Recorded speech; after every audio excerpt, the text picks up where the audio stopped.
we're finally going to be seeing the Dallas Cowboys play a actual game of football for the first time in months. So we're getting there. We're almost there to actually like talking about football.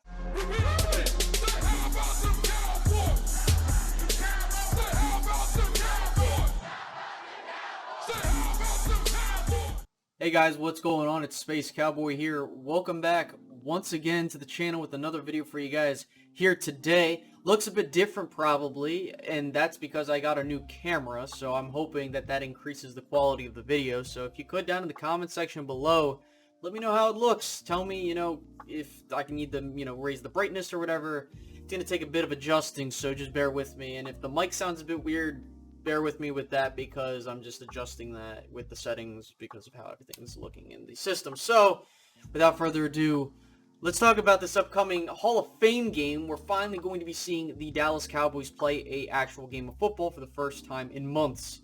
So, we're getting there. We're almost there to actually like talking about football and like live football and stuff like that. So, I'll be doing reactions to that.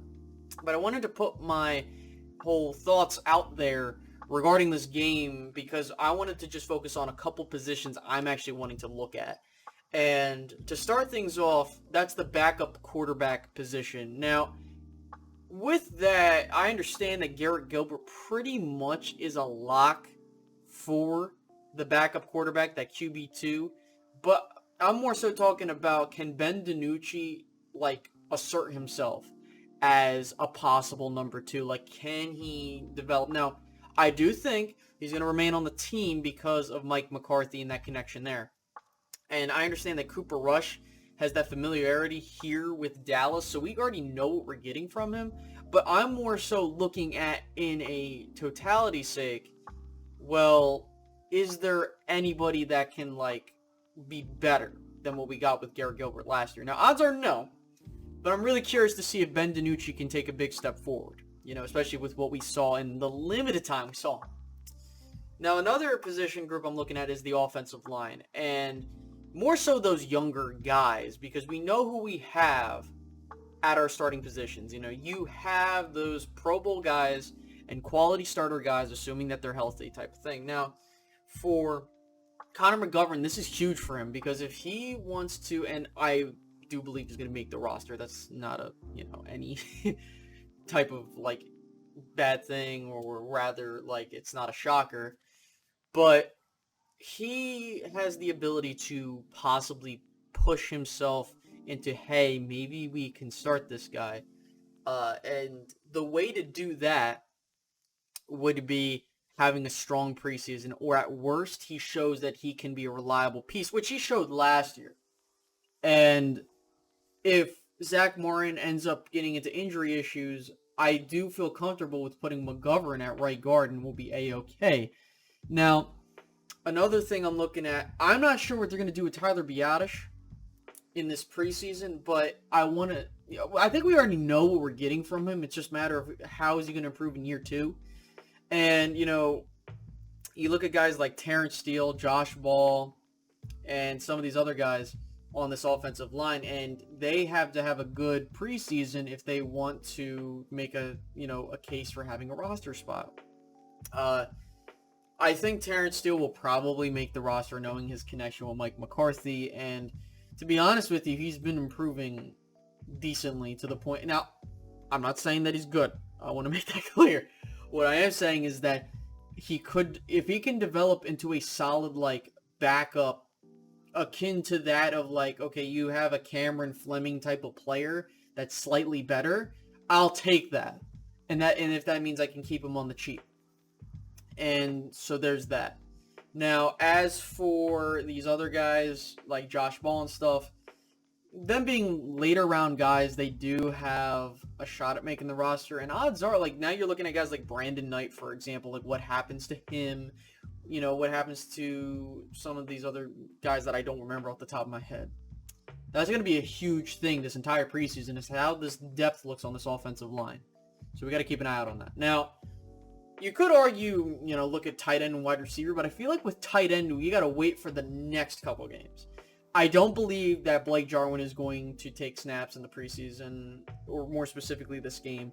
I don't think that Dalton Schultz will take snaps in the preseason regarding this game. but it is important that we take a look at it because, you know, and I'll elaborate more in a future video talking about this tight end position group, which might be the next one I do. Who knows?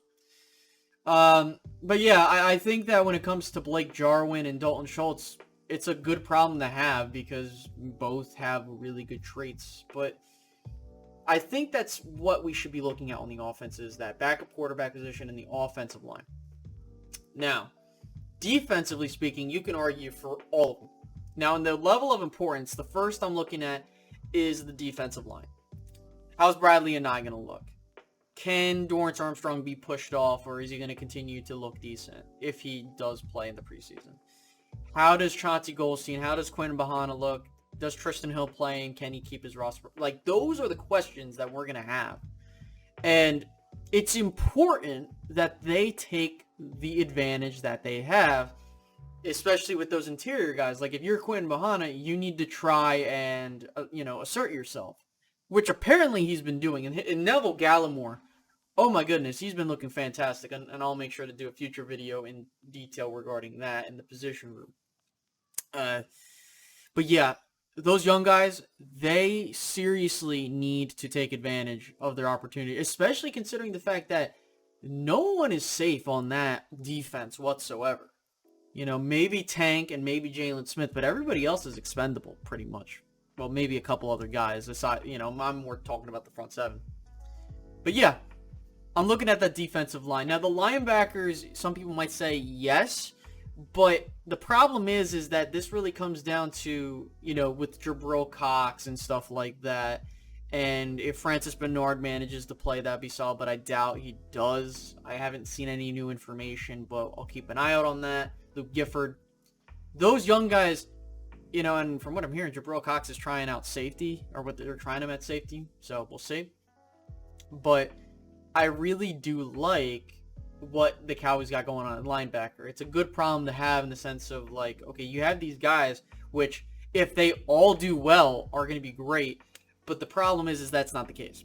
So, if you're the Cowboys, more so the last two preseason games, I'm looking at them like, okay, you need to take advantage.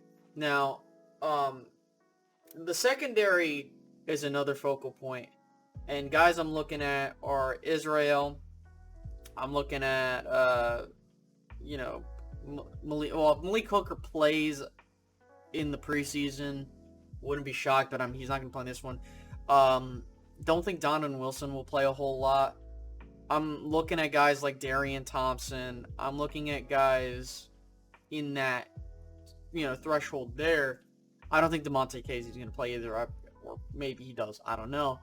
But we need to see who's going to emerge there, and it's the same discussion as the defensive line. It's really anybody's game. And the way I would look at it is guys that have advantage are DeMonte Casey, and, we'll see with Jabril Cox and maybe Keanu Neal. Let's see how these guys are playing out because they're kind of in the linebacker safety type of realm. But yeah, I really want to see what these guys can do. Especially if they can capitalize, because if, like, Casey's not doing well, let's say, and even though I still think he's going to start, like, you have options. I said this when we signed Malik Hooker in the video there, like, the Cowboys now have options at safety. They aren't screwed, and they're like, okay, I'm going into the year with just these guys. So that's something to look at. And yeah, that's pretty much it. I don't really have much more to go into other than, like, these are what I'm looking at. And then we'll see what happens in the game, which we'll be talking about after the game happens. So we're going to continue to do content on what's going on in training camp. You'll see some videos as the week goes on. We'll talk about some more. And hopefully the production quality has gone up. So if that's the case, by all means, make sure to leave a like, subscribe if you're new, and hit the notification bell. Leave down a comment if you want me to change the brightness or anything. Again, if the microphone does sound a bit weird, I'm just fixing stuff with the whole software. So just bear with me on that. So I will check you guys out in the next one. All right, guys. Have a great rest of your day. Bye-bye.